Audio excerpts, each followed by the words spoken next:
अस्सलाम जी। आज आप लोगों के लिए बना रहे हैं रमज़ान शरीफ के लिए पकौड़े हैं। आपको काफ़ी रेसिपी पहले भी दी हुई है। ये जो है ये पालक के, सिर्फ पालक के पकौड़े यानी कि स्पिनच पकौड़े हैं। इसके लिए आपको चाहिए बेसन, जो मैं यहाँ पर आपको दिखा रही हूँ। इसको आपने छान लेना, वरना बीच में लम्स होते हैं, वो फिर अच्छा नहीं लगता। तो ये मैंने छान कर रखा हुआ है। बीच में जाएगी फ्रेश पालक, इसकी डंडियाँ जो हैं, स्टेम्स आपने काट देंगे। सिर्फ आपको जो है पत्तों की ज़रूरत है। दरमियानी साइज़ के आप इसको काट लेते हैं। बीच में जाएगा नमक यानी कि सॉल्ट, पिसी हुई लाल मिर्च 10, red chilli powder, ginger and garlic paste यानी कि अदरक और लहसुन का पेस्ट, क्यूमिन सीड्स यानी कि ज़ीरा जाएगा, भुना कोटा ड्राई रोस्ट करेंगे, उसको आप दरदरा सा पीस लेते हैं। चावल का आटा बीच में जाएगा, दैट्स राइस फ्लावर, आपको आसानी से पैकेट्स में मिल जाता है। हरी मिर्चें मैं इसमें इस्तेमाल कर रही हूँ, दैट्स बुलेट ग्रीन चिलीज। इसमें जायका ज़्यादा और तीखापन कम होता है, लेकिन अगर बच्चों के लिए बना रहे हैं तो प्लीज़ इसको छोड़ दीजिएगा। इसकी जगह आप गर्म मसाला डाल सकते हैं। फ्रेश पुदीने के पत्ते बीच में जाएंगे।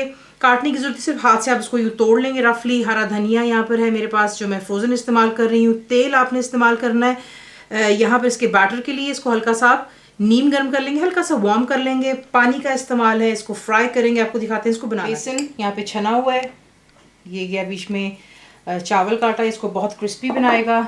नमक जाएगा बीच में, पिसी हुई लाल मिर्चें, भुना और कोटा ज़ीरा, हरी मिर्चें जा रही हैं बीच में, पुदीने के पत्ते हैं,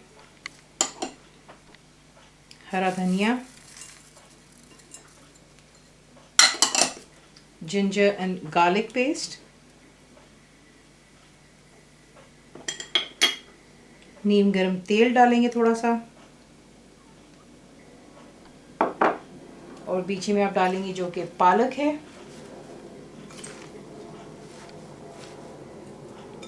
तेल आपने रख देना है गरम करने के लिए, ताकि हम इसकी फ्राइंग के लिए हमें तेल की ज़रूरत होगी। इसको पहले आप मिक्स करें और फिर आपको मिक्स कर लेने के बाद यहाँ पर ला करके आप बिल्कुल आराम आराम से पानी ऐड करेंगे, क्योंकि आपने इसका जो मिक्सचर है कुछ यूँ रखना है कि गाढ़ा होना चाहिए, और ये नहीं कि ये रनी होगा, पतला नहीं होगा, क्योंकि जाहिर सी बात है पालक के साथ में बेसन और चावल का आटा और जो तमाम मसाले वो चिपकने चाहिए, तो इसका मज़ेदार पकौड़े बनते हैं क्रिस्पी से। तो बिल्कुल थोड़ा थोड़ा करके आप पानी डालेंगे और इसको मिक्स कर लें। इतना आपने इसको गाढ़ा रखना है। ये देख लें बिल्कुल लिक्विड ही नहीं है, सिर्फ ये कि बेसन और चावल का आटा वगैरह जो अच्छे से स्पिनच के साथ यानी कि पालक के साथ में मिक्सअप हो जाना चाहिए। कुछ चीज़ों का हिसाब खुद भी रखना पड़ता है।